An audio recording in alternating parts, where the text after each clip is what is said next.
ሰላም ተመልካቾቻችን እንደምን ሰንብታችኋል? እንግዲህ የዛሬን ፕሮግራም ከመጀመሪያ በፊት ትንሽ አንድ ነገር ማለት ስለፈለኩኝ ነው። እንግዲህ አሁን ወደ ስቱዲዮ ተመልሼ የኢቢኤስ አማን ፍስሐ ጽዮን የባለቤቴ ወንድም ከተለየን በኋላ ለመጀመሪያ ጊዜ ስቱዲዮ ተመልሼ የምሰራው ፕሮግራም ስለሆነ ትንሽ አንድ ሁለት ነገር ብል ደስ ይለኛል በማለት ነው። በመጀመሪያ በጣም ማርጌ ማመስገን ፈልጋለሁ። ብዙዎቻችሁ የሐዘናችን ተካፋይ በመሆናችሁ ተመልካቾቻችን ብቻ አይደላችሁ፣ የምታውቁንም የማታውቁንም ሰዎች አማንን የምታውቁ የማታውቁ በሙሉ ሐዘናችን ተካፋይ በመሆናችሁ አብራችሁን ከታመመም ጊዜ ጀምሮ በሐዘኑም ውስጥ ከጎናችን ለቆማችሁ ለኢቢኤስ ባልደረቦቼ፣ ለቤተሰቦቻችን፣ ለሁሉም በጣም በጣም ማመስገን ፈልጋለሁ። በእንደዚህ አይነት ነገር ከባድ ፈተና ሲታለፍ የሰው መድኃኒቱ ሰው ነው ይባላል እና እናንተ መድኃኒቶቻችን ሆናችሁ የሐዘናችን ተካፋዮች በመሆናችሁ በጣም አርጌ ላመሰግናችሁ እወዳለሁኝ። እንግዲህ የሄለን ሾው አጀማመር ከዚህ በፊትም ስናገር ሰምታችሁኛል። አማን በጣም ብዙ ተናጋሪ ነሽ ብሎ ስላመነም ይሆናል I don't know ብቻ ይሄንን ፕሮግራም I think you'd be perfect ቶክ ሾው ውስጥ ብታደርጊ ብሎ በጣም ገፋፍቶ እኔም ከብዙ ጸሎት በኋላ የእግዚአብሔር ፈቃድም ሆኖ የሄለን ሾው ፕሮግራም እንግዲህ መጀመሪያ ጊዜ 2009 ስንጀምር ተመልካቾቻችን እንኳን ደህና ቆያችሁን። አማንቸው ነበር እንግዲህ የሾውን ኢንትሮ የሰራው። ምን ፒክቸር ትፈልጊ ፒክቸርሽን ስጪኝ ብሎ ምን አይነት ኢንትሮ ሙዚቃ ትፈልጊያለሽ ሲለኝ I love you Whitney Houston I'm every woman because ይሄ ፕሮግራም ብዙ ሴቶችን የሚያነቃቃ ለብዙዎቻችን መማሪያ መድረክ ይሆናል እኔ ማብሬ ማርበታለሁ ብዬ ያሰብኩት ስለነበረ ይሄንን ሙዚቃ ይደረግልኝ ብዬ ትንሽ ትዊስት አድርገንበት ኢንትሮን እሱ ነው የሰራው። ስቱዲዮን ዲዛይን ስናረግ ባለቤቱ ማክዳ was the producer እኔ ሆስት በመሆን ላይ ነው የጀመርነው እና ብዙ የተማርንበት መንገድ ነበረ። I'm not right now I was in corporate America ይሄ ጆርናሊስትም አልነበርኩም ብዬ ነግሬያቸዋለሁ ከዚህ በፊትና ብዙ ነገር ግን አንድ ነገር እንደ ፓሽን እግዚአብሔር እንደ ዓላማ ሲሰጣችሁ አብሮ የሚመጡ ልምዶችንም አብሮ የሚመጡ የሚያግዟችሁንም ነገር አብሮ ይዞልን የመጣ ይመስለኛልና በጣም ብዙ የለፋንበት አጀማመሩ በጣም ብዙ የጣርንበት ከመሬት ከባዶ የተጀመረ ስራ ነውና አሁን እንደዚህ ስትመለከቱት በጣም ትልልቅ ፕሮግራም ያለው በጣም ትልቅ ቪወርሺፕ ያለው በጣም ትልቅ ስራ የሚሰራበት ቻናል ከአንድ ነው የሚጀምረው። ከአንድ ከኔ በፊት አንድ ሁለት የተጀመሩ ኢንሃውስ ፕሮግራምስ ነበሩ በፕራይመሪሊ ከዛ በኋላ ነው የቀጠለውና I do want to አማንንም በዚህ እድል ተጠቅሜ ላመሰግነው እፈልጋለሁ። ለብዙዎችንም እድል ስለከፈተ በዛው የኢቢኤስም እንደዚህ ማኔጅመንት ፓርትነርስ the whole team ለዚህ እዚህ ቦታ መድረስ የአንድ ሰው ስራ ብቻ አይደለም it's an institution እና ይሄ የተገነባው ድርጅት የብዙዎች ቤት የብዙዎች ባለቤት ነው እና ይሄ ፍሬው ውጤቱ ይሄ ነው ማለት ነውና ላመሰግናችሁ እወዳለሁ። I think silver lining የሚሉት ነገር አለ አይደል ፈረንጆች እዚህ ሀገር ምንድነው ሞቱ የአማን መለየቱ በጣም ከባድ ነገር ቢሆንም በእግዚአብሔር ጸጋ ግን በህመም ላይ ያለ ቤተሰቦቹ ባለቤቱ ልጆቹ ወንድምና እህቶቹ ካጠገቡ ሳይለዩ እኔ የቤተሰብን ፍቅር በቅርበት ያየሁትም በእነሱ ነው። ካጠገቡ ሳይለዩ ካዝኖቹ በጣም የቅርብ የሆኑ ሰዎች ጓደኞቹም ቢሆን እንደዚህ እንደሚወዱት ሰው እንደሚወደድ አውቆ I love you እንወድሃለን እየተባለ ብዙ ጊዜ ብዙ ሰዓታት አብረን ለማሳለፍ በመቻል ችለንበት ያለፈበት ነገር ነው። ይሄ እድል ለብዙ ሰዎች የማይገኝ እድል እንደሆነ አምንበታለሁና ስራው ይቀጥላል እንዳልናችሁ ከዚህ በበለጠ ባልደረቦቼም ሁላችንም ቆርጠን ተነስተናል የኢቢኤስ ሌጋሲ እንደሚቀጥል። ስለዚህ የዛሬን ፕሮግራም በዚህ ትንሽ ንግግር ጀምረው ደስ ይለኛል በማለት ነው። እስቲ ወደ ፕሮግራማችን ደግሞ እንሄዳለን።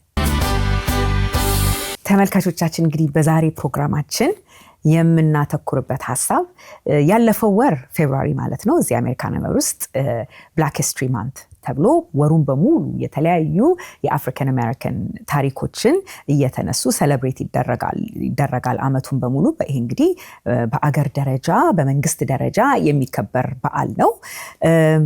እንዳጋጣሚ ሆኖ ደግሞ ያለፈው ሳምንት በሀገራችን የአድዋ 130ኛ ዓመት በዓል ተከብሮ ነበረ እና እነዚህን ሁለት ነገሮች ስናገናኝ ሲግኒፊካንስ ኦፍ የአፍሪካንም የብላክ ሂስትሪ በአሜሪካን ሀገር ሲግኒፊካንስ ደግሞ የኢትዮጵያና የአፍሪካ ሂስትሪ አንድ ላይ እነዚህን ሀሳቦች አንስተን በአሁኑ ጊዜ in 2026 ፓን አፍሪካኒዝም ማለት ምን ማለት ነው ለአዲሱ ጀነሬሽን የአፍሪካን አሜሪካን ሂስትሪ እና የኢትዮጵያ ሂስትሪ እንዴት እንደሚገናኝ ብዙዎቻችን እንረዳዋለን ወይ? ማንረዳው ከሆነ በጣም መነሳት ያለበት መታወቅ ያለበት ሀሳብ ስለሆነ እንግዶች ጋብዤላችኋለሁ። በዚህ ላይ ነው እንግዲህ ይሄ way before hashtag, way before TikTok, way before አሁን ከምናየው የሶሻል ሚዲያ ኢንፍሉዌንስ በፊት በጣሊያን ኢትዮጵያን በወረረበት ጊዜ በአሜሪካን ሀገር ያሉ አፍሪካን አሜሪካንስ ወይም ጥቁር አሜሪካውያኖች የራሳቸው ትግል ያለባቸው ሴግሪጌሽን፣ ጂም ክሮ በጣም አሰቃቂ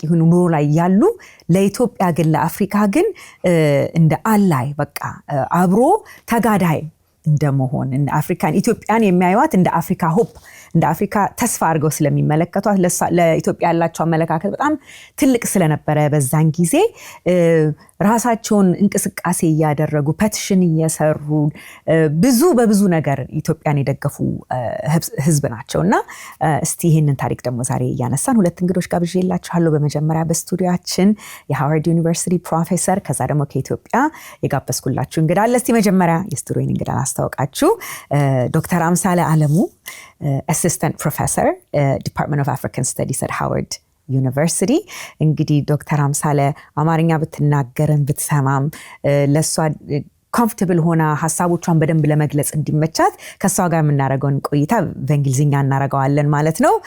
ዶክተር አምሳለ እንኳን ደህና መጣሽ። Dr. Amsale holds a PhD in African American Studies and Masters in History from Harvard University, the Harvard University.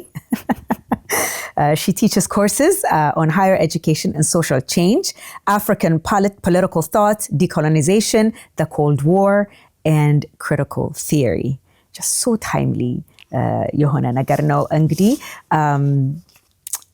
written, published a lot of articles, Radical History Review, Comparative Studies of South Asia, Africa and Middle East, the Global Ethiopian Diaspora for Rochester University. She received fellowship from the Radcliffe Institute for Advanced Study at Harvard University. Hutchins Center for African American Research and Fulbright Hayes Program. Welcome. It's such a pleasure to have you on the program. Like I said, we just celebrated Adwa's 130-year anniversary in Ethiopia. It's a history of pride. The fact that Ethiopia has never been colonized is something not just a victory for Ethiopia, it's a victory for Africa and then for all Black people around the world, right? That's why you said, we don't celebrate Independence Day, we celebrate Victory Day. That's what it's, we say that all the time when we think about Adwa. So I want to start before we get into the depth of the conversation. Just to get to know you, what piqued your interest? Obviously, your father is Ethiopian, your mother is American, I would imagine. So tell us a little bit about yourself and what interested you to study African American history, African history, your whole focus, your education is on that. Tell me what the impetus is for that. Yeah, well, first of all, thank you so much. I should say I'm a huge fan, so it's a real honor to be on this show, and I want to say thank you to you and to the production team for continuing this work. Our pleasure. Right now. Yes, so actually I have to admit I did something that really upset my parents, which was I was pre-med when I went to college, and then I changed it to history. Habesha daughter from pre-med to history.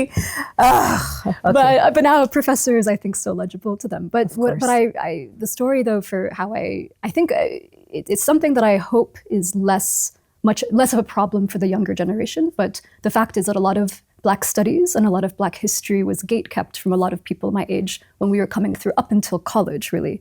So as an undergraduate that I first read W.E.B. Du Bois, and I read Lorraine Hansberry, and I read all of these thinkers that really exploded for me the possibilities of what intellectual and an engaged life would look like. So I also had read Dr. Ben Carson's Gifted Hands, which was a sort of staple of people who were growing up in Washington, D.C. at the time. Of course. And so I realized it was the story of lives that really compelled me to do medicine. And so I realized, well, I just was so drawn. It was really a pull factor to history. And then African American studies came right after. And so this kind of desire to bring together a lot of the inheritances I feel to the study of the world, of connecting people and also connecting people through the stories of lives has really compelled me moving forward. That's fantastic, especially now. I mean, the time that we live in where African American history books or any diverse school of thought books are being banned from schools, from studies in high school and elementary school, African history specifically, African American history specifically. I think it's even all the more reason for parents to really be engaged that, if you telling me you didn't even know anything or you didn't get a chance to learn about W.E. Du Bois until you got into college, can you imagine now this generation that's coming up right now here in the US, how much more or how much less they'll be exposed to African American history, right? Yes, absolutely. And I think it's ironic because there's increasingly so much information. There's your platform, there's social media, and there's more research. But at the same time, there are so many forces that are trying to divide us around the world. And so it's really trying to remember, as you say, nuanced and complex histories that can really think with us as we move forward. Yeah. So how do you think Pan-Africanism historically shaped African American self-identity and the political thought in this country? Absolutely. I say Ethiopia is such an important aspect of that Pan-Africanism. As early as Black Americans in this country could write, they were writing about Ethiopia. And often they were citing Psalm 68:31. Ethiopia, Juan would exhibit to the So Ethiopia shall stretch forth her hands unto God. And it was this, it was a symbol of what was called liberation theology, which was a theory, of course, and a political belief that Black people around the world would be liberated from enslavement and colonization and war. And it's been prophesied in the Bible. What people don't also talk about is that psalm in the Bible was also a historical evidence of an African civilization, Ethiopia, right? Because the Bible is, of course, written long ago. And so you can imagine Black Americans coming out of enslavement, from enslavement are reading and have evidence of a civilization in Africa, Black African civilization, that is far deeper and greater than the enslaving Americans, right? So that it's that relationship between the symbolic and the real. And then, of course, we just celebrated Adwa Day, 1896, Ethiopia pushes back the Italian occupying forces, or the attempted occupying forces. And then, of course, to the 1930s, this is both this relationship between the symbolic and the real. The fact is that the Italo-Ethiopian War, and this is what Du Bois has written about, at that moment, he calls it a complete reorientation in the problems of race and color, meaning Italy's unlawful and criminal attack on Ethiopia actually made it abundantly clear that the fight against anti-Black white supremacy around the world had to be waged on the anti-colonial front. So Ethiopia in many ways was a sort of live example of that reorientation of race and color. And if it seems like at times there was deliberate effort, even since then, to whitewash what happened in Ethiopia in that war. For many years, people didn't even know. I think recently we mentioned Haile Gerima, the icon. He has a documentary out, and I hope we'll get to have him on this program soon. We really didn't get to see the real depth of the atrocity and the crimes that were committed. And I think it gets whitewashed in history so that, this happened, but it never really got to see the light of day, like the Holocaust, for example. And even African Americans here, when we're talking about slavery, it's just happened 400 years ago, completely not talking about Jim Crow and segregation. So what are your thoughts about that? Absolutely. I mean, Haile Gerima's work is doing the new work on Black Lions, Roman Wolves is going to do so much sort of restorative work on this. The fact is that the Italians still deny having committed war crimes. And the fact is that people also don't see the Italo-Ethiopian War as the first campaign of World War II. So it's also not just the facts, but it's also how we narrativize what was considered globally important conflicts. But I think but in the moment that it was being lived, the Italian invasion of Ethiopia actually gathered global grassroots solidarity movements. And so I also think it's important that we recognize the top-down narratives of state actors and who was committing, war and atrocities also risks hiding the grassroots and the everyday experiences of people who actually were very attuned to the news cycle. And so trying to remember that, this moment also teaches us to be very mindful of the present, mindful of keeping up to date with the news and following critical developments around and the it's world. up to us to really dig deep beyond what the mainstream media talks about, beyond what's written. Okay, this is actually, it takes me back. Like every time I think about books that are written by Europeans about African history, about what happened, whether it's in Ethiopia or anywhere else in Africa, if our stories are really not told by us, someone else is always telling us the story in the way they want it to be told, right? Yes. – Absolutely. Yeah. It's something, the generations are picking up, and have long been doing. I will just also say it's so remarkable that when the Italians attempt to invade Ethiopia in the 30s, African Americans are looking for literature to read about Ethiopia, this country that they've long admired, but also wanted to have tangible histories of. And the fact is, they couldn't find, good and credible sources. So in many ways, the advocacy for the Ethiopian war effort also took the form of research. So Leo Hansberry founds the Ethiopian Research Council at Howard University. Joel Rogers is a journalist who then writes histories and goes into the front himself to try to get, live material. So this was something that was very much tied to the sort of fascist propaganda moment, was that there wasn't actually information. And so well before African studies was formalized in the US through area studies in the Cold War and the Black student movement in the United States in the 60s, African Americans were creating formations of African studies to understand the contemporary and historical experiences of Ethiopians. That's great. So let's take a quick break. We'll come back and continue our conversation. We'll take a quick break and come back. We're back and continuing our conversation with Saleh, Dr. Alamu. So let's go back in the 60s, even in the 50s, actually, there was this Black liberation movement. And that movement kind of coincide what was happening in Africa, what was happening in Ethiopia. Can you connect that dot in how the African-American struggle here and what was happening in Ethiopia and Africa at the time? And you can give us some historical example while you're at it. Yeah, I'm happy to give historical examples. Absolutely. And so the 60s, especially if you're thinking about, Ethiopia in the 60s, most people are thinking about the revolutionary student movement and sort of young people who are organizing to overthrow Emperor Haile Selassie.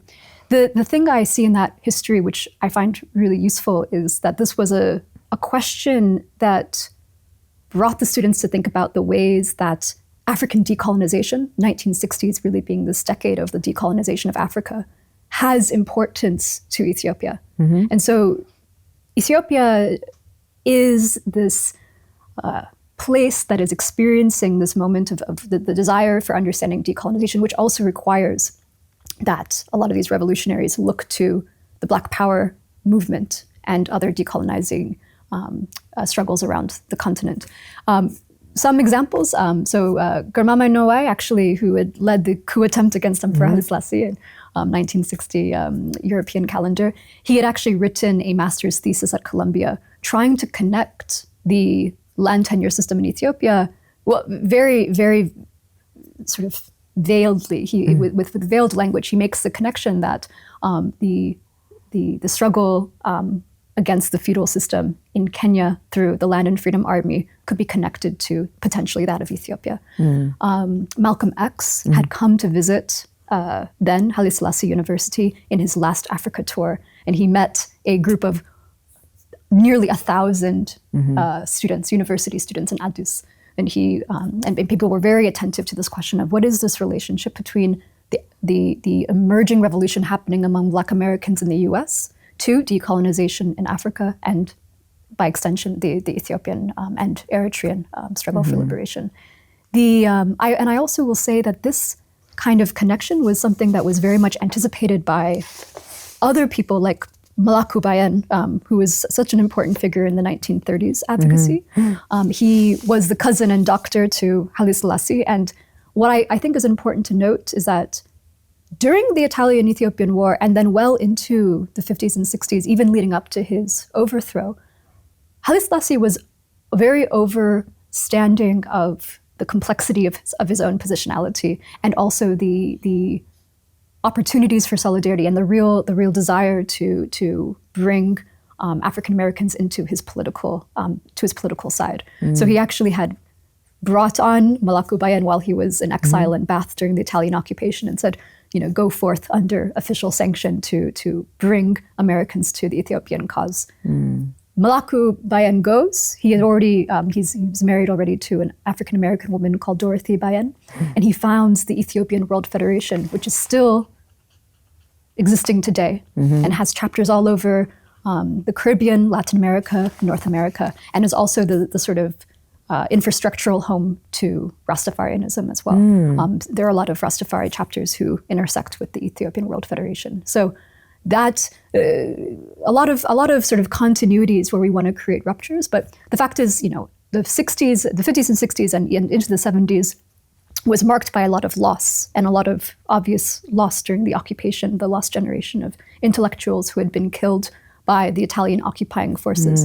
But I think if we also look to the people who had traveled and people who were doing international work as well, we can see continuations as well with the sort of cause for freedom.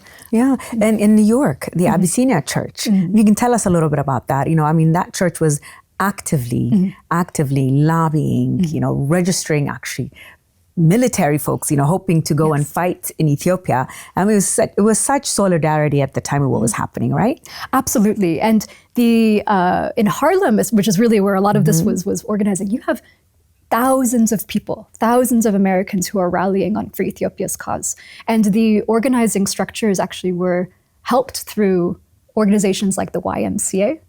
Marcus Garvey's UNIA had chapters in Harlem. You have the church as well, the Abyssinia Church, yeah. Abyssinia Methodist, yes, Episcopalian Church. And what I find it's still around, right? It is still around. Yeah. And what I find so remarkable is that these churches also were so a lot of organizing was happening at churches, fundraising efforts, recruitment efforts, and it was such grassroots. The average so what would happen is at the end in church service, you would pass around a coin card where people would pledge any money they had. And the average donation for a family was 25 cents to $1. And so, today I checked it, it's around $6 to $20 per household, and this is also during the Great Depression, during the 1930s, where people were really going through economic devastation. So this just shows you how much people were trying to give of themselves. Also, people, of course, volunteered in the military. Yeah. The Trinidadian-born Hubert Julian, as well as the American-born John Robinson, they were both volunteers for Haile Selassie's Air Force, which was so important because the Italians could have never defeated Ethiopia on land, so they did their military campaigns over the air. Yeah. And so this need to really bring an air force to combat them was important. John Robinson, people may not know, is that the significance of him going to volunteer for Emperor Haile Selassie meant that he had an opportunity he would have never had in the United States. That's true. Which was to fight as a commander in the Air Force, because this is when the US still had a segregated Air Force.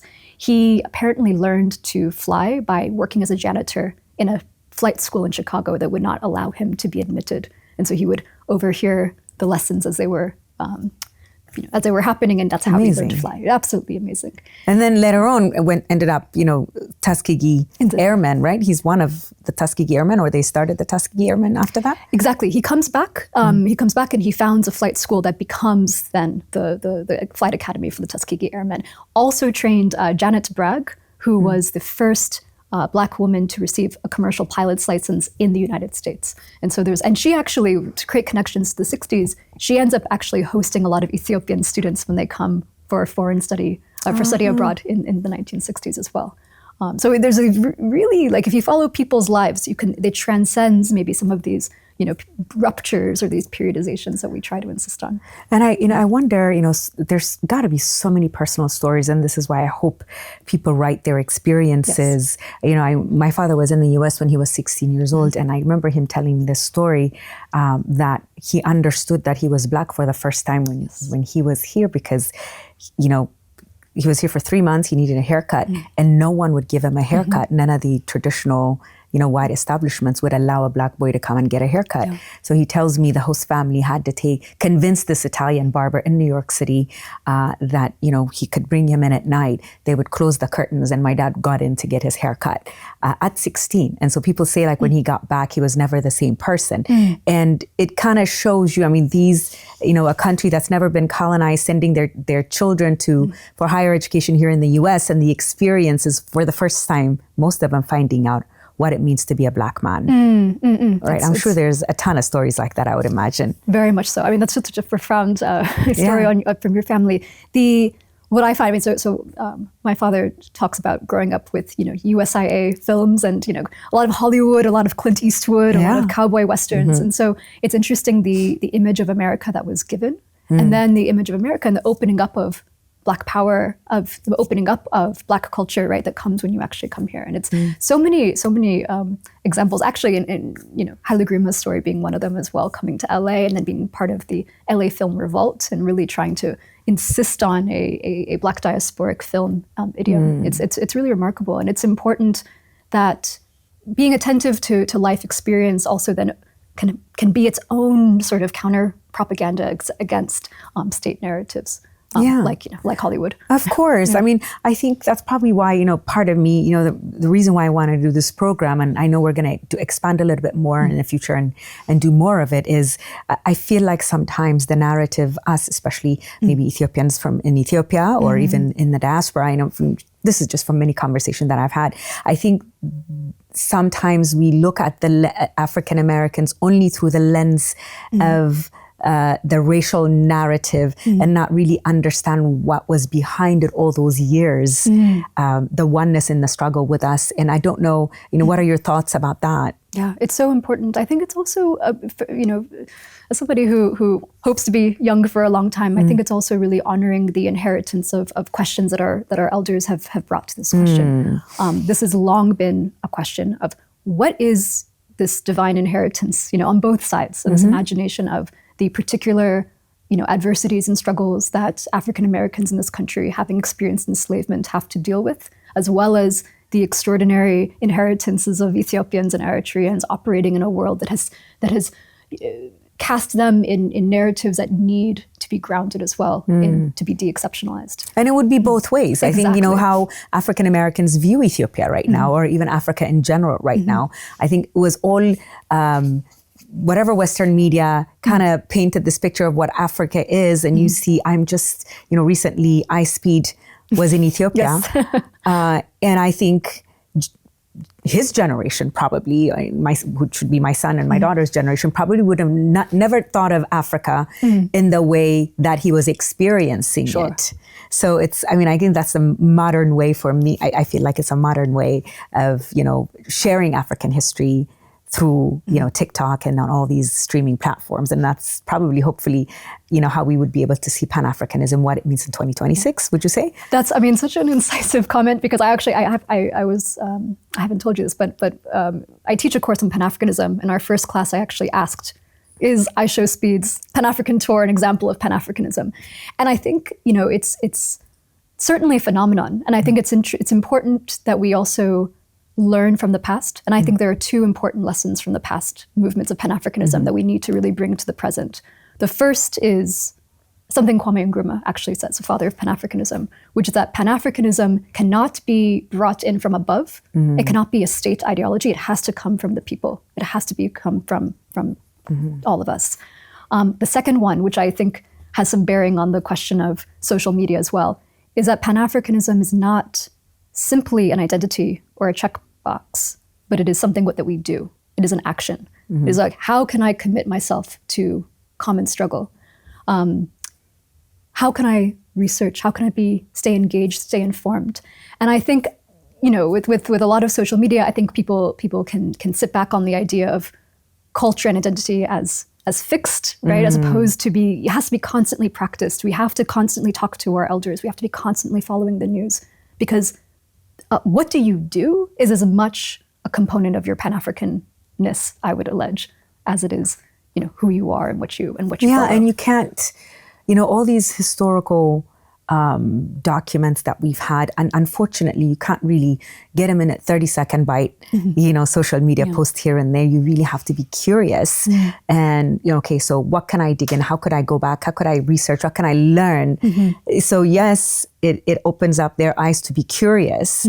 But I think the onus is on us to really set out ourselves to learn and then go and find where this information is. So any advice that you have for young people watching this show, you're curious about Pan-Africanism, curious about Black history and the connection to Ethiopia, what would you say? Oh, it's a wonderful question. I would definitely say, talk to your elders, talk to your family members, and try. I know there's a lot of trauma, especially around, people who have moved to other places, but, try to think about family narrative as the beginning, not the end of this sort of investigation. I would say follow news outlets. Pambazuka News is a great media outlet. Follow social media accounts of people who are following contemporary news events. African arguments. Listen to the radio. Here in DC, we have WPFW. Oh, yeah. There's a Africa Now weekly program. Thank you. And not just really recognizing that Pan-Africanism is not just of the past, but it is also of the present and future, and trying to be thinking and holding your leaders into account, what is it that we can do and really contribute ourselves to the global liberation of Black peoples around the world. Wonderful. Well, thank you, Amsale. Thank you so much. It was such a pleasure having you. I have a feeling we're going to come back and do a little bit more deeper dive in the history of Africa and then Ethiopia and then African American in general. So thank you so much for your time. Thank you so much. Wonderful. እንግዲህ ተመልካቾቻችን ከረፍት ቆይታችን በኋላ እንመለሳለን። ከኛ ጋር ቆዩ። ተመልካቾቻችን እንግዲህ ከረፍት ቆይታችን ተመልሰናል። አሁን ደግሞ ወደ አዲስ አበባ ነው የምወስዳችሁ። እንግዳችን አቶ ኤልያስ ወንድሙ በዚህ ሀሳብ ላይ የኢትዮጵያ ታሪክና የአፍሪካን አሜሪካን ወይም የአሜሪካን ጥቁሮችን ታሪክ እንዴት እንደሚገናኝ በሌላ መልኩ ደግሞ ከሱ ፐርስፔክቲቭ ከኛ ጋር ቆይታ ያደርጋል። ኤልያስ እንግዲህ ጋዜጠኛ፣ አሳታሚ፣ የፀሐይ ፐብሊሸር ዋና መስራች ነው። ፀሐይ ፐብሊሽንግ እንግዲህ ላለፉት 15 ዓመታት የሃዋርድ ዩኒቨርሲቲ ፕሬስ ከተዘጋ በኋላ ዋናና ብቸኛው በዩኒቨርሲቲ ደረጃ በአውሮፓም በአሜሪካም አፍሪካን አሜሪካን እና የአፍሪካን ታሪኮችን፣ መጽሐፍቶችን፣ ፐብሊኬሽኖችን ፐብሊሽ የሚያደርግ ድርጅት ነው። ኤልያስ በዚህ ስራ ላይ ለብዙ ዓመት በብዙ ስራ እና ኃላፊነት ላይ ስራ የሰራ ሰው ነው። በፔንና እንደ ዋና ኃላፊነቶቹ ከፐብሊሸርነቶቹ ውጭ ፔንና በብላክ ጆርናሊስት አሶሲዬሽን ኦፍ ሳውዘርን ካሊፎርኒያ ኤግዜኪቲቭ ቦርድ ሜምበር ሆኖ ሰርቷል። አፍሪካን ስተዲዝ አሶሲዬሽን ላይፍታይም ሜምበር ነው። ይሄ ድርጅት አፍሪካን ስተዲዝ አሶሲዬሽን ትልቁን ሽልማታቸውን outstanding achievement award in publishing የሚለውን ለኤልያስ አበርክተውለታል። እንደዚሁም ደግሞ በህፃናት ስነ ጽሁፍ ጨረቃ ቡክስ በራሳቸው የሚያሳትሙ መጽሐፍትን ለመደገፍ ፋኖስ ቡክስ የአፍሪካን አሜሪካውያን ታሪክና ድምጽ ለማክበር ሃሪየት ታብመን ፕሬስ ተብሎ የሚታወቀውን የህትመት ድርጅት አቋቁሟል።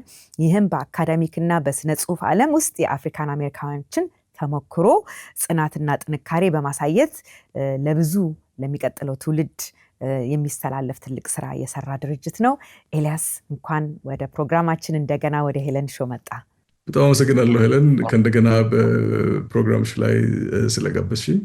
ኤልያስ እንግዲህ በዚህ ብዙ መጽሐፍ የፓን አፍሪካኒዝም ላይ እንደ ፀሐይ ፐብሊሸር ኦቨር ዘ ይርስ በተለያዩ ሀሳቦች አክቲቭሊ ኢንጌጅድ በነበሩ አክቲቪስትስ በሁኔታው ላይ ከነበሩ ሰዎች አንጻር ታሪካዊ ትልልቅ ሰዎች አንጻር ብዙ በዚህ የተጻፈ ፐብሊሽድ የሆነ መጽሐፍቶች በአንተ በፀሐይ ፐብሊሸር ደረጃ አሉ እና ይሄ ፓን አፍሪካኒዝም ላንተ almost second nature የሆነ ነገር ነው ብዬ አስባለሁ። ብዙም በዚህ ላይ ጽፈሃል አንተ በራስህ እና እንግዲህ ከኢትዮጵያ ባህል ጋር ስናገናኘው ካለው ከፖለቲካል ኢማጂኔሽን ጋር ስናገናኘው ፓን አፍሪካኒዝም በአሁኑ ጊዜ በኤልያስ አመለካከት ምንድነው?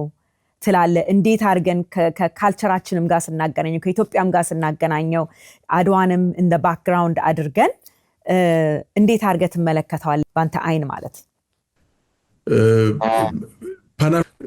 ስታስቢው ኢትዮጵያዊነት ፓንአፍሪካኒዝምን ያመጣው መጨቆናችን እንደ አፍሪካውያኖች በኮሎኒያል ቁጥጥር ውስጥ ወድቀው ብዙ ወንድሞቻችንና እህቶቻችን በኮሎኒያል ቀንበር ውስጥ ወድቀው ማንነታቸውን ስላጡ ገና ደግሞ ከዚህ ተይዘው ሄደው በሰው ሀገር ባዕድ ስለሆኑ ግድ ፈረስ ሆነው ሲጫኑ ሲሰሩ ስለነበሩ ከአፍሪካ ውስጥ ብቸኛዋ ጠላት መጥቶ ያልደፈራት ወይም ደግሞ በቀንበሩ ስር ያልጣላት ኢትዮጵያ ነች። እንግዲህ ሁሉም እንደኛ ቢሆን ኖሮ ሁሉም እንዳለ እንደ ኢትዮጵያ የራሱን ባህል፣ የራሱን ቋንቋ፣ የራሱን ሃይማኖት፣ የራሱን ስርዓት እንዲያዘ ይቆይ ነበረ። ስለዚህ ዛሬ ፓንአፍሪካኒዝም የምንለው ነገር አይኖርም ነበረ። ስለዚህ ፓንአፍሪካኒዝም ምንድን ነው ብትይኝ እንደ ኢትዮጵያ መሆን ነው ወይም ደግሞ እንደ ኢትዮጵያ እንዲሆኑ ያንን ሁሉ የተበተነ የተጨቆነ ወንድምና እህቶቻችንን የምንሰበስብበት እኛም ከነሱ እነሱም ከኛ እኩል የምንሆንበትና በጋራ ማንነታችንን ከእንደገና እንድንመልስ የምንጠቀምበት ቬሂክል ነው ብዬ ነው ማስበው። እንግዲህ የአፍሪካን አሜሪካን ሂስትሪ ማንት ወይ ብላክ ሂስትሪ ማንት ያለፈው ወር እዚህ አሜሪካን ሀገር ፌብሩዋሪ ተከብሮ ነበር እና ያንን የአፍሪካን አሜሪካን አይደንቲቲ ከኢትዮጵያ አይደንቲቲ ጋራ እንግዲህ ብዙ ታሪካዊ የሚያገናኙ ነገሮች አሉ አይደለ? እና በአንተ አመለካከት እንግዲህ ይሄ በተለይ በዳያስፖራ ኮሚኒቲ በአሁንም ጊዜ የተለያዩ ናሬቲቭስ አሉ። እንዴት አድርገን ነው እነዚህን ሁለት ናሬቲቭስ የምናገናኘው? በአፍሪካን አሜሪካን በኩል ያለው በኢትዮጵያም በኩል አይደንቲቲም ነገር በመሃል ስላለ ብዬ ነው። እንዴት አድርገን እንመለከተዋለን እሱን? አሁን አሜሪካን ሀገር በየፌብሩዋሪ ዓመት አንድ ወር ጠብቀን የምናከብረው የጥቁር ማንነት በዓል ወሩን ሙሉ የአሜሪካ መንግስት ወደ መልካምነት ተገዶ የአፍሪካን አሜሪካኖቹም ወይም ጥቁሮቹ በባርነት ከአፍሪካ ከቤተሰቦቻቸው ተነጥለው ከሀገራቸው ተነቅለው የሄዱትን ነው የምናወራው። ተነቅለው እዛ ከደረሱና ለረጅም ዓመት ከተጨቆኑ በኋላ ታግለው ሞተውለት ያገኙት ነፃነታቸው ነው እንዲታሰቡ እንደ ሰውም እንዲታዩ ያደረጉት ነው። በ1960ዎቹ አካባቢ የነበረውን እንቅስቃሴ ውጤት ነው እና ብላክ ኢዝ ቢዩቲፉል ጸጉራችን የአፍሪካን ጸጉር ከርዳዳ መሆኑ፣ መልካችን ጥቁር መሆኑ፣ የሰውነታችን አካሎች ከንፈራቸው ጠንከር ማለቱ፣ ወፈር ማለቱ፣ አፍንጫቸው መስፋቱ እያንዳንዷ ነገር ተለቅማ መሰደቢያ መዋረጃቸው ነበረ እና ያንን ለመቀየር ሲሉ ያቋቋሙት ከዛም በኋላ ደግሞ ነፃነታቸውን የሚያከብሩበት ራሳቸውንም የሚያስተዋውቁበት ራሳቸውንም የሚያስተምሩበት ወር ነው ብላክ ሂስትሪ መንዝ። ብዙ ሰዎች ታግለውበት ያገኙት ነፃነታቸው ነው። ስለዚህ በዛ መካከል ደግሞ እኛም እንደ አዲስ የአፍሪካን ኢሚግራንት ኮሚዩኒቲ እዛ ውስጥ ሆነን ደግሞ እኛም ራሳችንን የምንፈልግበት ራሳችንን የምናይበት ነው። የብላክ ሂስትሪ መንዝ የሆነ ለኛ ራሳችንን ማያ ያለንን ደግሞ ጥምረትና ውህደት ከነሱም ጋር ከሌሎች ወንድምና እህት አፍሪካውያን ተጠቀም ከቻለን እና ካወቅንበት እስካሁንም እንደሱ በብዙ አጋጣሚዎች ሆነዋል።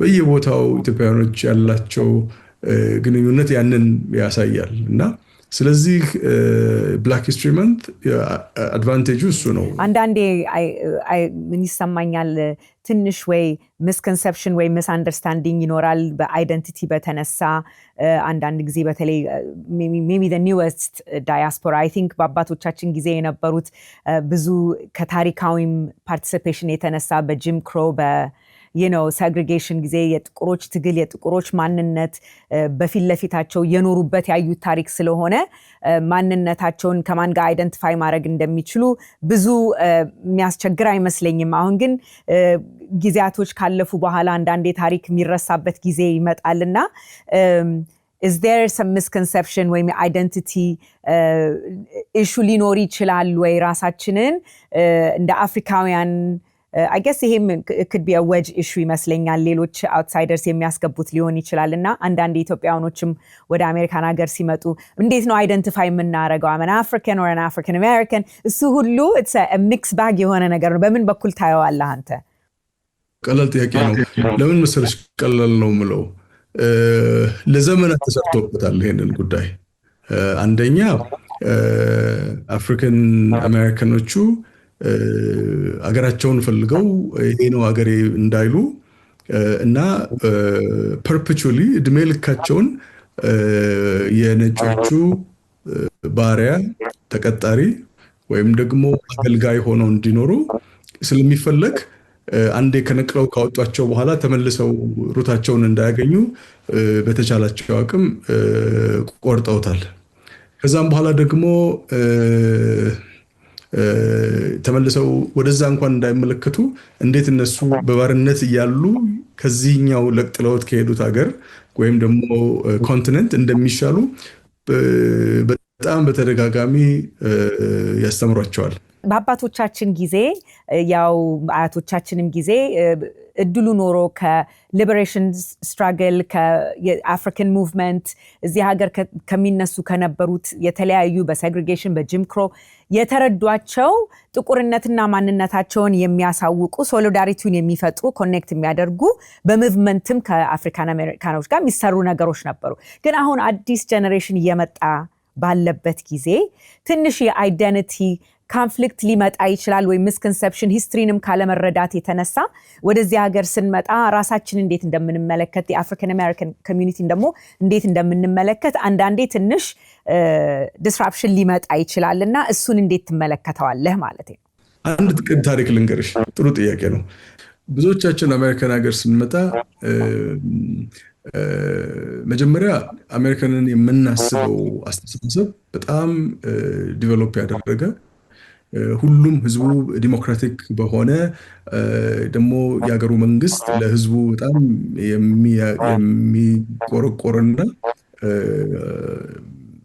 የሚያስፈልገው ነገር ሁሉ ያሟላ እና ከዓለም አንደኛ ትልቅ ሀገር ብለን ስለምንመጣ ብዙ የመጀመሪያው ኤክስፔሪየንሳችን መደንገጥ ነው ደግሞ ለድንጋጤው ትልቁ ኮንትሪቢዩት የሚያደርገው ምንድነው ብዙዎቻችን ስንመጣ መጀመሪያ የምንከራየው ቤት ወይም የምንኖርበት አካባቢ የጥቁሮች መንደር ውስጥ ነው የጥቁሮች ሰፈር ውስጥ ነው እና እኔ ስመጣ እህቴ ትኖርበት የነበረው አፓርትመንት ውስጥ ነው የገባሁት ከዛም በኋላ ደግሞ ማስታወሰው ምንድን ነበረ እኛ አካባቢ ውስጥ ወጥቶ ስራ ደርሶ ማታ የሚመለስ ወጥቶ ትምህርት ቤት ተምሮ ቤት የሚገባ እኛ ብቻ ነበር ስደተኞቹ ብቻ ነበር ኢትዮጵያውያኖች አፍሪካውያኖች ሌሎች አፍሪካ ሀገር ሰዎች የተወሰኑ ሜክሲካኖች ወይም ደግሞ ቪየትናሚዝ ወይም ማን ነው የሚባሉት ፊሊፒኖች ናቸው በተረፈ ግን እኛ አካባቢ ነጮች አይኖሩም ነበር ወይም ደግሞ ያሉት ድራግ ውስጥ ያሉ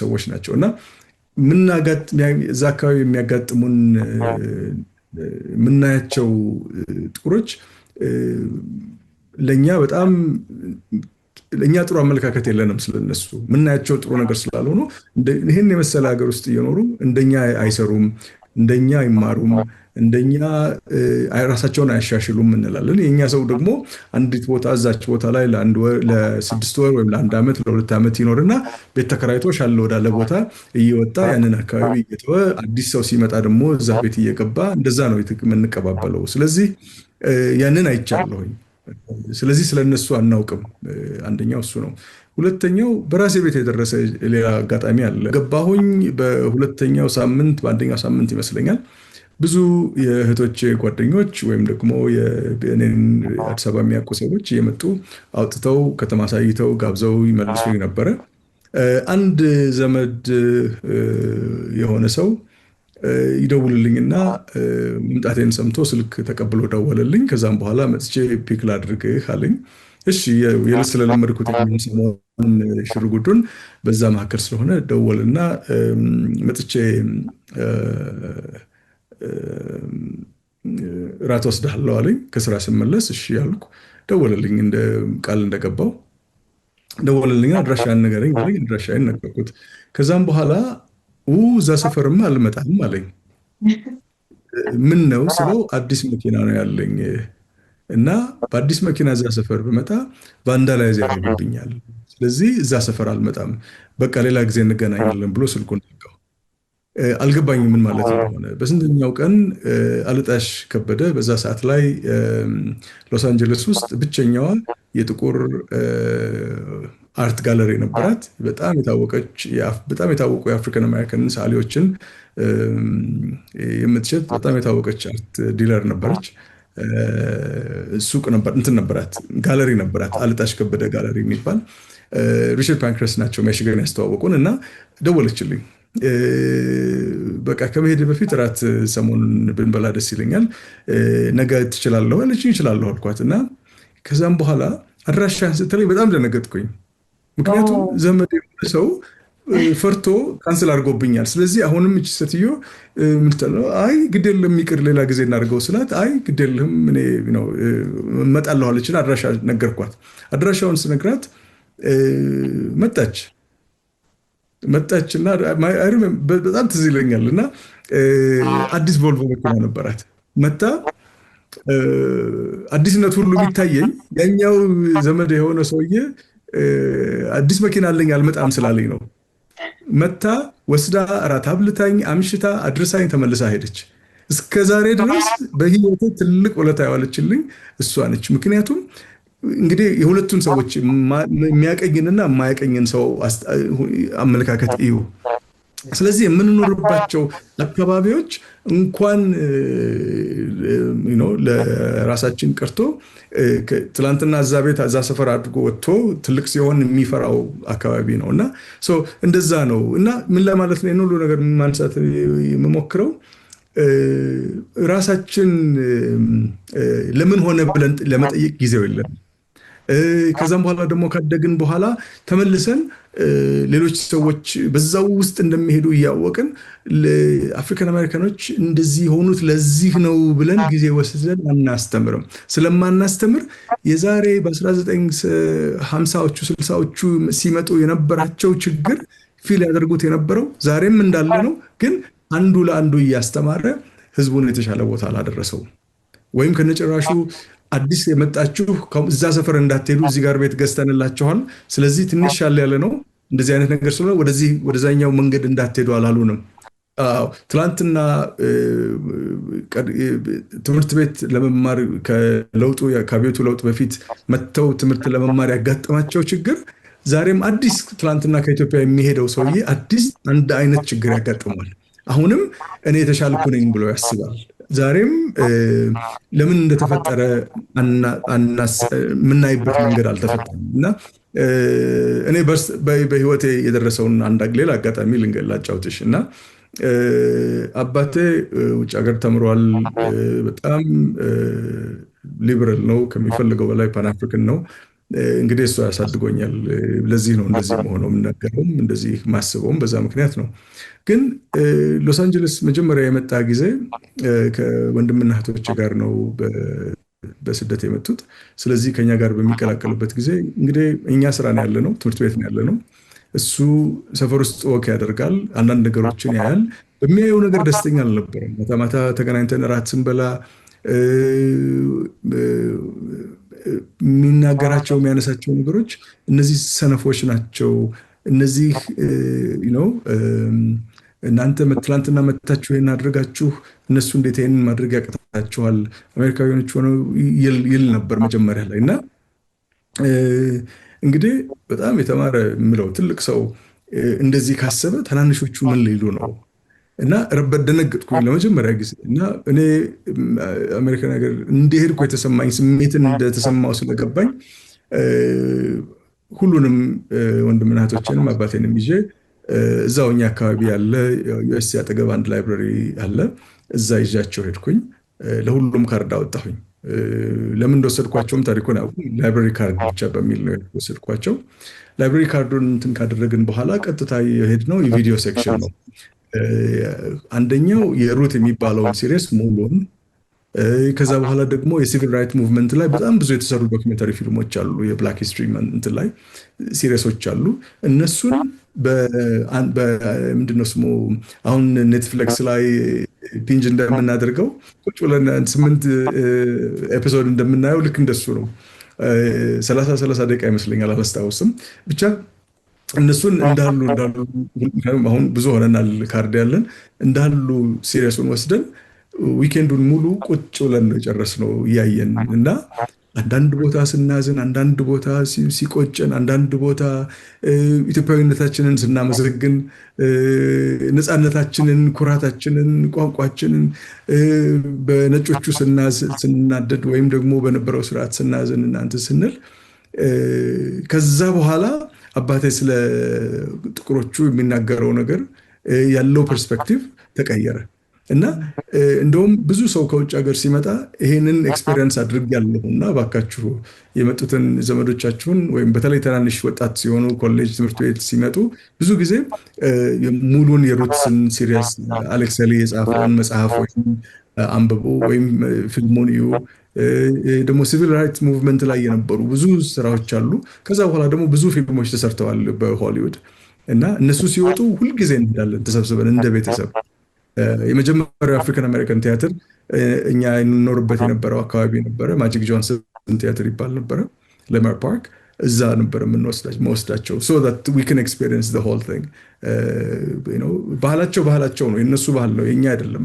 በጣም ብዙ የምንለያይባቸው ነገሮች አሉ፣ ግን ልዩነታችንን አክብረን ግን ያለንን ደግሞ አንድነት ማየትም ይገባናል።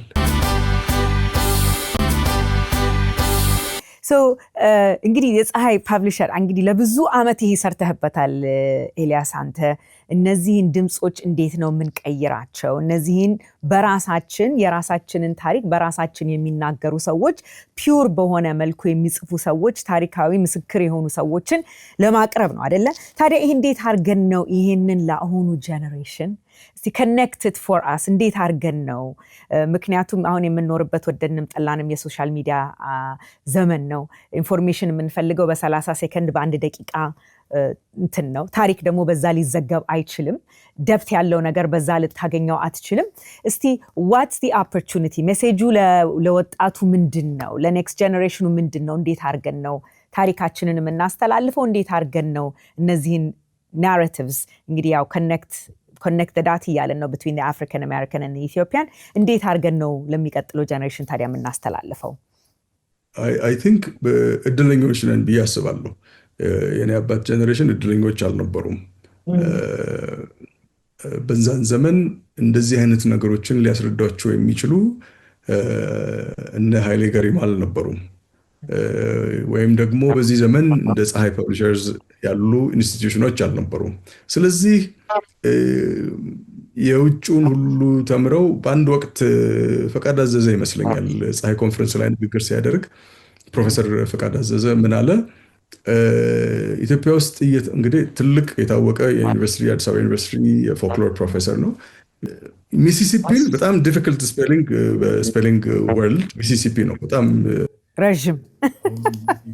ሚሲሲፒን እንዴት ስፔል ማድረግ እንደሚገባኝ ያውቅ ነበረ፣ አባይን ግን ከነጭራሹ አላውቅም ነበር ይላል። አባይ ደግሞ በጣም ቀላሉ ነው። ምን ለማለት ነው የፈለገው? ትምህርቱ ስለ አባይ አልነበረም። ትምህርቱ በዛ ሰዓት ይማሩ የነበረው ትምህርት ስለ ሚሲሲፒ ነው። ሮም ውስጥ ኢትዮጵያ ኤምባሲ ውስጥ ይሰሩ ነበር በአፄ ኃይለሥላሴ ዘመነ መንግስት እና ሎስ አንጀለስ በኋላ መጥተው ነው ከኔ ጋር የተገናኘ ነው። መጽሐፍ ጽፈው ነበር እና የመጀመሪያው ቻፕተራቸው ላይ ኢንትሮዳክሽኑ ላይ የሚነግሩት ታሪክ አለ። ልጃቸውን እንዴት ኩሩ ኢትዮጵያዊ እንደሆኑ ቤት ውስጥ በጣም አስተምረዋት ታድግና ትምህርት ቤት ትገባለች እና ትምህርት ቤት ሄዳ አንድ የሆነ ክፍል ስትደርስ የጦርነት ታሪክ ስለ ኢትዮጵያና ጣሊያን ታሪክ ትማርና ትመጣለች። ቤት ስትመጣ በጣም እያለቀሰች አባቷን ትወቅሳለች። ዋሽተኸኝ፣ ይኸው ትምህርት ቤት ዛሬ ተማርኩኝ፣ አንተ የተናገርከው ውሸት ነው፣ ለምንድን ነው? እኔ እኮ የነገርኩሽ ትክክለኛ ታሪክ ነው ሲሏቸው፣ ኖ እኔ ቴክስት ቡክ ላይ ተጽፎ አይቼዋለሁ፣ ያንተ ቴክስት ቡክ የለውም እና ይህንን መጽሐፍ የምጽፈው ለዚህ ነው ልጄን በዛ ሰዓት ማስተማር አልቻልኩም ነው እና ታች አውርደን ትምህርት ቤት ውስጥ የልጆች የሀገራችንን ታሪክ ካላስተማርንና ካላሳወቅን በስተቀር የእውነት በጣም የተቀደሰች ሀገር ነው ያለችን። በጣም ትልቅ ህዝብ ነው ያለን። ትልቅ ታሪክ ነው ያለን። አንደኛ ራሳችንን ማወቅ አለብን። ሁለተኛ ነገር ደግሞ የእኛን ምሁራኖች ታሪካቸው ላይ ጊዜ ወስደው እንዲሰሩ ማሳሰብ አለብን። ሲሰሩ ደግሞ መጽሐፎቻቸውን እየገዛን ፊልማቸውን እያየን ማበረታታት አለብን። ሙዚቀኞቻችንን፣ ቲያትረኞቻችንን የእኛን ባህልና ሁኔታ ሊያስተዋውቁ የሚፈልጉ ሰዎችን መርዳታል፣ ሚዲያዎቻችንን መርዳት አለብን። ያ ሌሎች አፍሪካ ወንድሞቻችን አልፎም ለነጩ ኮሚኒቲ ታሪካችንን ማስተማር ግዴታ አለብን። አይገስ እንደ ኔሴሲቲ መታየት አለበት። የሂስቶሪክ ፕሬዘርቬሽን ሲባል የስ እንደው ብዙ ፕራዮሪቲ አለ፣ የሰው ኒድ የሚሞላበት የሚባልበት ንግግር አለ። ግን ከዛ እኩል ደግሞ የኋላውን አስበን የኋላው ተጽፎ ወደፊት ማሳለፍ ካልቻልን ማንነታችንን በዛ በኩል ያልቃል ማለት ነው እንግዲህ። እና እንደዛ አይነት ኔሴሲቲውን አይ ቲንክ መረዳት ያለብን ይመስል እያንዳንዱ ኢትዮጵያዊ ግዴታ መሆኑን ወደር ኢትዮጵያ ውስጥ ኖርም ዳያስፖራም ሆነን እነዚህን ነገር ታሪኮች እንደዚህ አይነት ስራ ሲሰሩ ፍሮንት ኤንድ ሴንተር ሆነን ሰፖርት ማድረግ የኃላፊነት እንደ ግል ኃላፊነት ከወሰድነው ይመስለኛል ይሄ ነገር መስተላለፍ የሚችለው። እንደው ስፒኪንግ ኦፍ አንተ ጀርናሊስት ነህ፣ ልጠይቅ ፈልጌ ነበረ። እንደው ትንሽ ወደ ኋላ ብመልስ ብላክ ጀርናሊስትስ ጋዜጠኞች በዛን ጊዜ ስለ አድዋ ስንነጋገር ማለት ነው ህይወታቸውን ሪስክ እያደረጉ አክሰስ ሳይኖራቸው ወደ ጦርነቱ ከዚህም ላይፋቸውን በጣም ትልልቅ አደጋ ላይ የጣሉ ለምሳሌ እኔ አሁን በቅርብ ጊዜ ነው ስለ ጆል ኦገስት ሮጀርስ the Jamaican American historian ስለ ኢትዮጵያ ጦርነት እንግዲህ ሰው እያነበብን ነው አሁን ቁጭ ብለን we're glued አይደለ ዓለም ውስጥ ስለሚደረገው ስራ ኢራን ላይ ስላለው ጦርነት ከኮምፒውተራችን ከትዊተር ላይ ምን ይያል ተደንቅነን የምንሰማው ነገር ነው አይደል ለማወቅ ነው what's happening የሚለው በዛን ጊዜ እንዴት ነው እስቲ አንተ ብዙ ስለምታቅ ስለነዚህ ታሪኮች ማለት ነው ህይወታቸውን እንዴት ሪስክ አድርገው ስለዛ ጦርነት ትክክለኛውን ነገር ለማስወጣት አይደለ ካሁንም ጋር ማገናኘት እንችላለን እሱ ላይ ትንሽ ብትልኝ ደስ ይለኛል።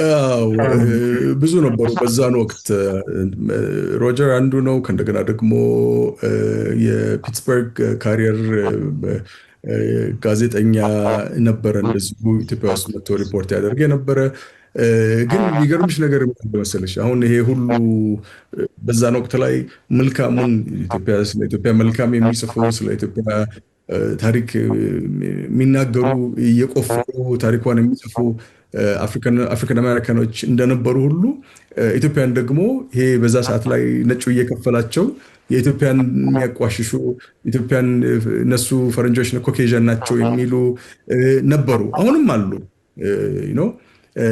እንደዛ አይነትም ሰዎች ነበሩ። ከነገና ደግሞ ይህንን እንደው አሁን ኮንቨርሴሽናችን ስለ አፍሪካን አሜሪካኖች ስለሆኑ እዛው ላይ እናቆመው እንጂ ወጣ ደግሞ ስትይ ለምሳሌ ሲልቪያ ፓንክረስት ኮንትሪቢዩሽን እሱ ነው።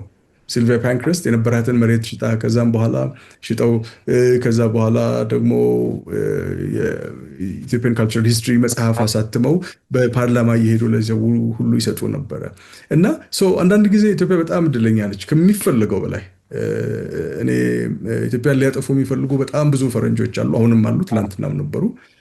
ስለነሱ እያወራን የጥሩዎቹን ደግሞ መሸፈን የለብንም እና እነ ስቲቨን ሮቢንሰን፣ ጆን ስፔንሰር፣ ሪቻርድ ፓንክረስት ቅድም እንዳልኩሽ ነው እና ወደ ጥቁሮቹ ጋር ደግሞ ስትሄጂ በጣም ብዙ ከሚፈልገው በላይ አሉ። ስቲር የሚባል ነበረ እንደዚሁ መጽሐፎች የጻፈ ጋዜጠኛ ነበር። እሱም ኢትዮጵያን ሪቪው የሚባለውን የመጀመሪያውን ኢትዮጵያ ውስጥ ይታተም የነበረውን መጽሔት ያሳትም ኤዲተር ሆኖ ይሰራ የነበረ ሰው ነው። በጣም በጣም ብዙ ሰዎች አሉ እና ምን ለማለት ነው ይህንን ያነሳሁት ጋዜጠኞቹ ብቻ አይደሉም እንን ሳክሪፋይስ አድርገው የገቡት። ማነው የፓይለቱ ሲገባ ስቴት ዲፓርትመንት ከኢትዮጵያ ኒውዮርክ እና ከአሜሪካን ሀገር ጥቁሮቹ መጥተው እንዋጋለን ብለው በተሰለፉበት ጊዜ እንዳይሄዱ ስቴት ዲፓርትመንት ስለከለከላቸው ነጋዴ ነኝ ብሎ አውሮፕላን ሊያሻሽጥ እንደመጣ ሰው ራሱን አታሎ መጥቶ ነው እዛው ቀርቶ የመጀመሪያውን ዛሬ የምንኮራበትን የአየር ኃይል ሊያቋቋመው እና ምን ለማለት ነው በሁሉም በያለው ሙያ ኢትዮጵያን ሊያገለግል መጥቷል። ከዛም በፊት ወደኋላ ደግሞ ብትሄጂ በምኒልክ ጊዜ ሐኪም ሆኖ ሲያገለግል የነበረው የሄሸን ተወላጅ ጥቁር ነው እና ኢትዮጵያ ጥሩ እንትኖች ነበሩ። ግን ኢትዮጵያን የማጠልሸቱ ሴራ ከነሱም ከኛም በላይ ነው። አንዳንድ ጊዜ አናቀውም፣ አንሰማውም፣ አናየውም። መጽሐፎቹም ስለኛ በዛ መልኩ ኔጌቲቭ ነገር ተጽፈው እንደነበረ እንኳን የምናውቀው ነገሩ ካለፈ ከ100 ዓመት በኋላ ሊሆን ይችላል። ዶጋሊ ላይ ቅድም እንዳነሳ ነው ያሸነፍነው እኛ ነን። ግን ጨፈጨፉን 500 ሰው ጨፈጨፉ ብለው ፓርላሜንቱ 20 ሚሊዮን ሊሬ ነው የፈቀደላቸው ስለተሸነፉ። መሸነፋቸውን ግን ያወሩበት መልኩ ነው ያሸነፉን እኛን። እዚህ ያሸነፉት ሰውዬ ተከሰው እስኪቀርቡ ድረስ ራስ አሉላና አፄ ዮሐንስ ተጣልተው ስንት ነገር ደርሰዋል በዛ ምክንያት። እና ያ ለምንድን ነው የሆነው? ምክንያቱም እዛ ፕሬሸር አድርገው ነው የነበረው ናሬቲቭ ነው። ስለዚህ ትላንትና እንኳን የተደረጉትን ነገሮች ስትመለከች ኢትዮጵያ አሁንም ገና አልገባንም ታሪካችን። እና ቅድም ያነሳሽው ነገር አለ። ለእኔ ከአየር ከእህል ቀጥሎ 3ኛ እውቀት መሆን አለበት። ሌላ ሁሉ ትርፍ ነው። እሱ ግን ከሌለሽ ነገም ከነገ ወዲያም እንበላለን። በተለይ በአሁኑ ዘመን አሁን ትላንትና ያሳለፍነው ምንድነው የኮሎኒያሊዝም ያሸንፈናል በጣም በሚገባ ሁኔታ። አንደኛ የራሳችንን ችግሮች ሶልቭ ለማድረግ ከጎናችን ያለውን ችግሮች ሶልቭ ለማድረግ እየሞከርን አሁን ኤግዚስት ለማድረግ እየሞከርን ከታች ያሉትን ማስተማር ከላይ ካሉት ጋር ደግሞ መታረቅ ያስፈልገናል። በጣም ትልቅ ሐሳብ ነው መቼስ ኤልያስ። I wish we had more time. ከመጨረሳችን በፊት አይ ነው ብዙ የምትሰራቸው ስራዎች አሉ። I hope እንደገና ፕሮግራማችን ላይ በቅርብ ጊዜ አናውንስመንት ይዘን እንደምትመጣ አልጠራጠርምና እንዳልከው አንተ ዋናው እንግዲህ የመሰለኝ ሜሴጁ ማንነታችንን አውቀን ስንረዳ ነው ወደፊትም ደግሞ የተሻለ ነገር ለልጅ ልጆቻችን ማስተላለፍ የምንችለው ነው አይደለም ዋና ሜሴጅ። እና if you want to tell us እንግዲህ what's coming up ለፀሐይ ፐብሊሸርስ ለኤልያስ ምንድነው ምን እንጠብቅ የሚለውን እድል ብሰጥ ደስ ይለኛል። እንግዲህ የሚመጡትን በቅርቡ ስንገናኝ የበለጠ እንጫወታለን። ለአሁኑ ግን እንደው እንደ መቋጫ የሚመስለኝ ነገር ምንድነው አሁን ያለንበት ዘመን ብዙ ነገሮች እየተቀየሩ ነው ያሉት እንደ ዓለም እና ቅድም አፍሪካን አሜሪካን ኢትዮጵያ እያልን ከፋፍለን አይተነዋል። አፍሪካን አሜሪካን ወይም ደግሞ አፍሪካ ኢትዮጵያ እያልን ከፋፍለን አይተነዋል። ምናልባት የአፍሪካ ዩኒየን ጥርስ ኖሮት ጉልበት ኖሮት የሚፈልገውን ነገር ለማድረግ የተሰራ ድርጅት አልሆነም በአሁኑ ሰዓት ያለው። ግን የሚታዩ አንዳንድ ነገሮች አሉ። ስለዚህ አንደኛ እነሱ ልብ ገዝተው ጠንከር ቢሉልን፣ ሁለተኛ ነገር ደግሞ መንግስታቶች የራሳቸውን ፖለቲካ ይጫወታሉ፣ የራሳቸውን ስራ ይሰራሉ። እነሱ እዛ ላይ እያደረጉ እኛ ታች ያለነው ሰዎች የእውነት ማንን የሚለውን ነገር እንፈትሽ። በተለይ ለልጆቻችን የምንሰጠው ትልቁ ጊፍት ታሪክ ነው፣ ማንነታቸውን ነው፣ ቋንቋቸውን ነው። መምህራኖቻችን ፕሮፌሰሮቻችን ከሚፈልገው በላይ አሁን ተመልሰው ኦኬ ከአፍሪካን አሜሪካኖች ጋር ታሪካችን ይሄ ነበረ ይሄ ነው ብለው ኮሚኒቲ ማህበር ውስጥ ደርሰው ማስተማር አለባቸው። ቤተሰብ ደግሞ ለልጆቻችሁ መጽሐፎች መግዛት አለባችሁ እና ያ በሚሆንበት ጊዜ ለአገር የሚተርፍ ነገር ይኖረናል ማለት ነው። በጣም ደስ የሚለኝ ነገር እኛ አገር አለን፣ ኢትዮጵያኖች አገር አለን። አንድ ነገር እንኳን ቢፈጠር አውሮፕላን ይዘን የምንሄድባት የምንጠጋባት ቋንቋችንን የምናወራበት የምንደባለቅባት አገር አለን። አፍሪካን አሜሪካኖቹ አገር የላቸውም። አገራቸው ተነጥቋል፣ ባህላቸው ተነጥቋል፣ ቋንቋቸው ተነጥቋል። እና ስለዚህ ያንን አንደርስታንድ አድርገን በወንድማማችነት ለመኖር መቻል አለብን። ከራሳችን አልፈን ሌላውን አፍሪካዊ ወንድምና እህቶቻችንን ሁሉ ኢምብሬስ አድርገን ትልቁን ማንነታችንን ማሳየት አለብን እና እግዚአብሔር ይርዳን። አመሰግናለሁ። Thank you. That was a wonderful message. በቃ ልክ የሆነ ነው ታይምሊ ጊዜያዊ የሆነ ከዚህ በዓል ጋር አብረን ማሰብ ያለብን ሐሳብ ነው። ቴንክ ዩ በጣም ኤልያስ በጣም አድርጌ አመሰግናለሁ ጊዜህን ወስደህ ከኛ ጋር ቆይታ ስላደረግ ቴንክ ዩ ሶ ማች። አመሰግናለሁ። ተመልካቾቻችን እንግዲህ ዛሬ ፕሮግራማችን በዚህ ላይ ያበቃል። ብዙ ጠቃሚ ሐሳቦችን ታሪካችን ማወቅ ምን ያህል ትልቅ ቦታና ቫልዩ እንዳለው ከዛሬ ፕሮግራም እንደተረዳችሁ ተማመናለሁ። በሚቀጥለው ሳምንት በሌላ ፕሮግራም እስከምንገናኝ ደህና ቆዩልን።